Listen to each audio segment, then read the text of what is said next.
Hello and welcome everybody to Games with John and James. Sans James. It's just John right now.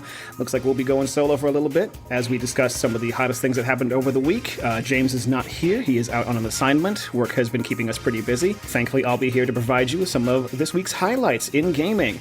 For those not in the know, Summer Games Fest has officially kicked off, and publishers and developers alike have announced many conferences, things like the Xbox and Bethesda Showcase coming up on Sunday, as well as the Capcom Showcase, as well as some other conferences that have actually happened already. This was supposed to be a list of some of the things that you were going to be able to listen to this week, but recording didn't really happen at the timetable that we wanted, so I like how I can't escape me saying we on this show. It's part of my DNA now, I swear. Other notable conferences are the Devolver Digital Showcase, the Tribeca Film Festival Games Spotlight, the Future Games Show, as well as the PC Games Show, all coming up within the next couple of days. We also had the State of Play, of course, and the Sonic Central that was hosted on June 7th, which was basically just Sega marketing a bunch of new toys and G Fuel with Sonic's face on it. Well, Knuckles. They have a Knuckles flavor now, ladies and gentlemen. But this isn't just going to be some list of things you might have been able to see. You're here for the John and James experience. Or, at least half of it. So, you're going to be hearing my opinions of the shows that happened, and of course, what I'm looking forward to in the future. That means you're going to be getting new episodes, albeit maybe a bit shorter, of the Games with John and James podcast all weekend long. Stay tuned after the break, where I'll dive into Summer Games Fest, some of the biggest announcements, and things that I'm personally excited for. Stick around.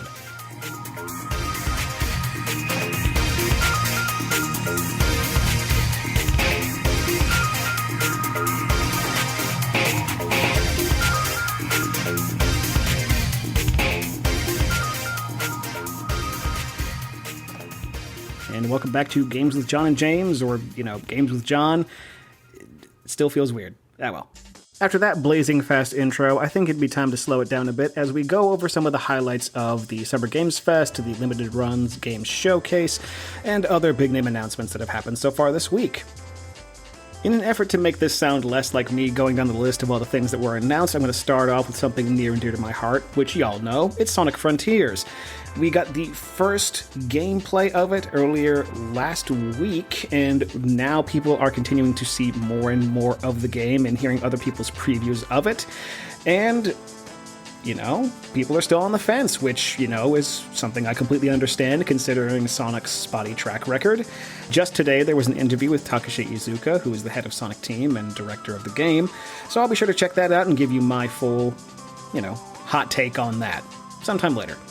But I wanted to talk about the things that were announced at Summer Games Fest. Starting right out of the gate, we saw things like a new Aliens game, which I coined as Aliens Colonial Marines Good Edition. So if you are an Aliens fan, I'm sure you're all excited for that. Right after that, what did we get? Why is everyone blowing up my phone right now? That's always the best. All right, let's go down. I just said let's not go down the list, and yet I'm about to say, let's go down the list. Some of the games that I saw that looked the most exciting to me were games like Witchfire and Heavy Metal Singer.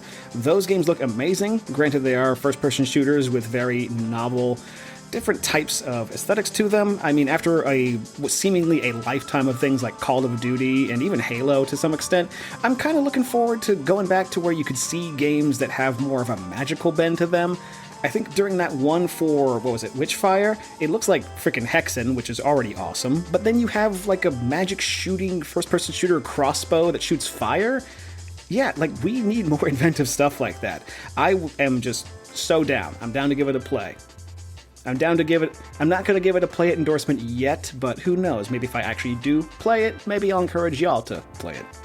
Of course, the big-name games like Modern Warfare 2 got a huge amount of time dedicated to the show, where we basically saw all of the things that we are so used to seeing at something like an E3, which is, something Summer Games Fest is kind of designed to fill the void of. But I honestly, and this might vary between you and myself, but again, you're here for the John and James podcast experience. In my humble opinion, it just looks so boring because it looked exactly like everything we've gotten for the past probably 15 years or so. We're up to Call of Duty 22 at this point, and you can still kind of tell, even in trailers, when it cuts from the more scripted scenes all the way up to just, okay, now you're playing the video game. So, I don't know, people dog on things like Madden or when things are built on old tech, and I'm like, how can people still be interested in, like, the campaigns of a Call of Duty? It seems like after Warzone and after the Black Ops, Blackout Edition and stuff like that, you think that would be kind of covered with the whole Call of Duty experience, or at least that's what I feel. If you feel any different, sound off in the comments. After that, we got some new game announcements. I believe the Callisto Protocol is a brand new game, very much inspired by Dead Space and the team that actually made Dead Space, so I'm sure my buddy will be looking forward to that. We also got a new game scored by Mick Gordon, apparently, called Routine, which looks very ominous, very scary, and very freaking cool. It's like Five Nights at Freddy's, only, no Freddy. So I'm down to give it a try. Why not? And then, of course, we had the moment in the show that I'm sure surprised everybody, but I'm sure that was also meant to pay off the advertisers.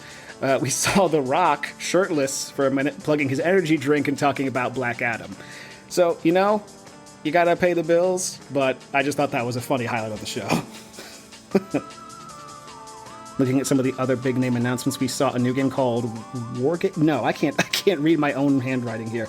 A new game, a real-time strategy game called Stormgate, which looks pretty exciting. Also, they made sure to really push that there's going to be no freemium ways to win, and especially no NFTs. So the fact that you can stand on a stage and recite that just kind of shows where we're at in terms of the video game industry. I don't know, feels pretty crazy. We had a new trailer for Marvel, The Infinite Sons, I believe it's called, where they had freaking Master of Puppets playing, which that is an interesting crossover in terms of demographics there. We saw the new trailer for Cuphead with the DLC coming out, which looks like a lot of fun. And one of my other favorite things of the show, which made me so happy, we got to see more of Shredder's Revenge, the new TMNT game, which is going to have 6-player local and online co-op, and it's out next week, y'all. I am so excited for that. That sounds amazing. It sounds so amazing, you can literally tell I was orgasming as I was talking about it. Okay, moving on. Holy crap. See, I can't shock and offend James right now, so I have to offend myself or project those onto you, the listener. So let's hope he comes back soon, huh? Another thing that I'm actually excited for is the Capcom Arcade Stadium 2nd, which compiles even more classic Capcom arcade games. I saw like the Mega Man arcade games in there, Street Fighter Alpha and Alpha 3. Man, I am just really happy that Capcom is taking the time to actually give us their old catalog back. We talk about it all the time. We look at things like the Switch and Nintendo's seeming unwillingness to give us classic games with their services. And I find that so weird, especially when a lot of the games that they themselves made are the system sellers that we actually want to play again. So just seeing Capcom celebrate that and, hey, here's another $40 compilation and here's like 30 more games. I'm there for it. I'm excited. I think that covers most of the things I'm personally excited for when it comes to Summer Games Fest. If you'd like to go through... Oh, you know what? This is a good time to actually plug the Twitter. I live tweeted during the presentation, so if you'd like to see more of my funny reaction GIFs and other responses I've had and announcements that we saw, just head over to Games with J&J and you can see the entire track record and see my emotional state just slowly drain as we see another survival crafting game be announced. Ugh. Moving right along, we had the limited run Summer Games Showcase, where they announced a bunch of games they'll be delivering for physical release, some coming to Switch, some even coming to Nintendo 64 and 3DS, which is really just crazy. I think I mentioned it in the previous episode, or at least some episodes ago. It just seems kind of crazy that we live in a time now where people can just make whatever video game they want for whatever console they want, which... I mean, double so, because I believe the Director's Cut or Limited Edition or physical re-release is coming to modern consoles as well as 3DO. So you can buy a brand new 3DO game. That blows my mind. But again, coming back to the show. Starting off and going alphabetical, thanks to Nintendo Life, who put up a very wonderful list of all the games announced during the show. We have A Boy and His Blob Retro Collection, which will combine all the A Boy and His Blob games, as well as the Wii remake that came in 2008. Yeah, so for any fans of that old franchise, there you go. The surprising one of the group was probably Bill and Ted's Excellent Retro Collection, which... You know, I think nostalgia is one thing, but when you go back and re-release crappy games, I don't know. I don't think there's really a point for that. we'll finally see a physical release of Doom Eternal for the Switch, which is pretty great for those who have the Doom experience on the go and don't have a Steam Deck, like me. That makes me sound so sad. Oh, I can't afford my $500 privilege Switch. Oh, rich Switch. Hashtag rich Switch. Anyway, that's coming out as well. We have Garden Story and other indie games like Lunark coming out. Some very retro re-releases include Rendering Ranger, which that had a lot of alliteration in it, so need to take a break there. So if you're a fan of 2D side-scrolling shooters and space shooters and stuff, that's a fun game from the SNES. So there you go. It's even coming to the Super Nintendo, so you can get an actual physical copy again. Oh, one of the craziest ones that I saw announced was Power Slave. Now, Power Slave, for someone who has been recently trying to collect games for his Sega Saturn, saw a first-person shooter that looked like frickin' Duke Nukem 3D, or at least in that build engine classic PC kind of way, and got really excited. So, the fact that it's getting a HD re-release, seeing the trailers, Night Dive Studios, they do a lot of good work, but I don't know, there's a part of me that likes a lot of that kind of filtering and classic look to it, so if it's more up your alley for the HD re-release, go for it. I myself, who knows, maybe I'll find a copy. Find a copy for my Saturn. I was talking about it earlier, but Teenage Mutant Ninja Turtles Shredder's Revenge, of course, is being given a physical release because of limited run games. I myself will be picking the digital version so I can actually play it sooner, but yeah, if you want the special editions of that, limited run has you covered.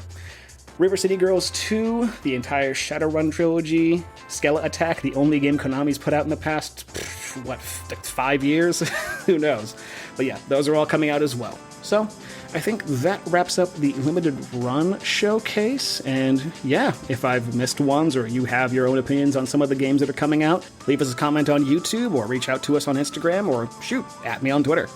One final news break that I'll touch on before we wrap up for the main body of the show. I saw that Samsung announced that the Xbox gaming streaming would be coming. Yeah, what is this? Hold on, let me actually find the article so I can actually show what I'm talking about here. Where are you? There it is. Okay, Xbox is coming to Samsung Smart TVs with no console required. So, as I'm sure a lot of people know, or probably don't because it seems like I'm the only person who plays Xbox nowadays, Xbox has been transitioning away more to a subscription-based service / app-based service with things like xCloud and all sorts of stuff like that. And so it makes sense that there would eventually be a app or some type of way to play games on just a straight-up television. So, coming June 30th, Xbox Game Pass Ultimate subscribers will be able to stream their games through the cloud using a new dedicated app for Samsung Smart TVs and monitors released in 2022. Thanks to Mashable for the article there. But yeah, that's pretty dang exciting. The fact that you could even have something like the same device. We've all been headed there for a while where we all kind of just have one device that has everything on it. So, the same device that has Netflix, HBO Max, YouTube, even television, just straight up cable television channels on it. Why not have an app dedicated to playing video games? And every freaking TV has Bluetooth now, and TVs are becoming thinner and more evolved and better processors and stuff, so it only makes sense that it was about time before we saw this. That I have no doubt that Sony already has something like that planned for their own brand of TVs. The PlayStation app on a freaking Bravia TV, I mean, it makes sense, but actually seeing it announced and knowing that that future is finally here, it feels pretty crazy. It's just pretty crazy. We're going to be having all sorts of Steam Decks, of freaking HD Switches coming, I'm sure, down the pipeline, and now you'll just have to haul your big-ass TV with the Xbox app on it if you want to play your games. Oh yeah, I want my freaking Xbox OLED dragging my TV behind me. I don't know, it's just crazy to think that the future, if you would have gone back in time and told me what the future of gaming is, or what gaming is right now, stuff would have blown my mind. And I know I said one last piece of news, but just one more piece of discourse. It seems that a lot of people are on the fence with the whole Last of Us Part 1 PS5 Remake that Naughty Dog has put out, so it seems like Sony is really milking this franchise and are so dedicated to these huge blockbuster games that they're willing to completely remake a game that's not even 10 years old yet. So, I don't know I know how I feel about that, but I'm not going to pretend to be a person who is even a big fan of The Last of Us to even be excited or even annoyed by this. So, If you are one, shoot, let me know. Let us know, again, add us on Twitter, let us know on Instagram. Reach out. We want to know what you think. I would have loved to see a freaking reboot of Jumping Flash, or shoot, maybe a return to Metal Gear that's actually made by someone who gives a damn about Metal Gear. I don't know. Like, so many franchises are iconic and intertwined with the Sony and PlayStation brand. I mean, how crazy would it have been to see, like, announcement for Parappa the Rappa 3? Like, no, it wouldn't have blown the doors off of the show or the stage or anything, but I'm sure the hype would have been pretty friggin' real. I mean, I would have been excited. I mean, just imagine, coming soon to PlayStation 5, Ape Escape 4. This time the monkeys are real. Well, insofar as the whole experience for the Games with John and James podcast, or Games with John for right now, as I have to continually clarify to myself, I think that's pretty much all we want to cover right now. So we're going to take it to a quick musical break, and we'll start to We'll take it to a quick musical break where we'll start to wrap some things up and give you some updates on just what's going on in, well, my personal life. And, of course, catching up with some stuff that James has set into motion, which I need to stop. Stick around.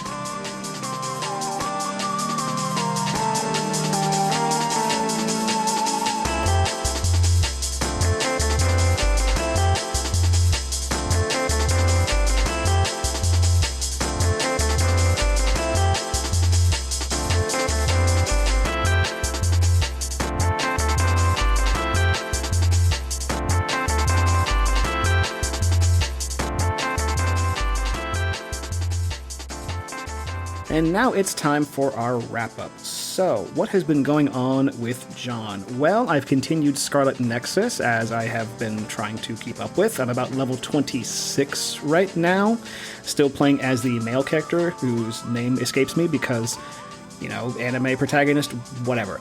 But we've gotten to the point... Again, what's this we stuff? Like, who is we? I think I have to go see a doctor. No. But I've gotten to the point where basically the insurrection has happened in the world of Scarlet Nexus, and the parties are now split, which I find very weird because you're still going out to eat with your comrades who are now presumably part of the Separatists movement. So I really don't understand how or why that mentality kicks in, because yeah, like, everything's going to shit and you're still taking time to, like, grab a beer with your coworkers. I don't know. It seems like things should be at least presented as more dire than that. But again, I'm still playing it. Like, it's still fun. I just got the crazy overblown brain drive thing that will basically destroy your head if you do it for more than 30 seconds. So things are getting exciting. The plot has thickened, and I'm not bored. I'm certainly not bored. So yeah, I'll keep playing it. And for those keeping track, currently, no, I have not found a single copy of the assumed many copies that James has bought of Sonic and the Secret Rings. So I'm gonna have to deal with that bullshit for the next couple of weeks, I'm sure. But, you know, I'll keep trying. I mean, I have searched my entire desk up, you know, tops and tails. I've done it. I've looked through every drawer, and yes, I've looked through the ceiling. I'm beginning to wonder if there is even an actual game hidden in my workspace, because there's no way. I'm pretty dang thorough. But we'll see what happens next in that whole case of events. But yes, so yeah, I think with that about covers it. I'm looking forward to playing the new Mario Strikers game, which came out. I actually have my copy sitting on my desk right now, so as soon as I'm done recording and editing this episode, I'm probably going to pop that in for the Switch and have a good old ball-kicking time. But yes, so this has been Games with John, which sounds, again, so weird to hear. But yeah, I hope you've enjoyed this episode, and if not, you super don't need to let me know. But yes, so we'll be keeping up with some new episodes over the weekend as more game announcements and trailers come out, and of course as opinions change and surface. And yeah, it's a good time to be a gamer right now. It's the summer. It's usually when it's a good time to, you know, play games and see all this new stuff come out. So yeah, I'm looking forward to it. Hope you are too, and hope you're looking forward to some new episodes coming up this weekend. That's been me. It's been John. That's what's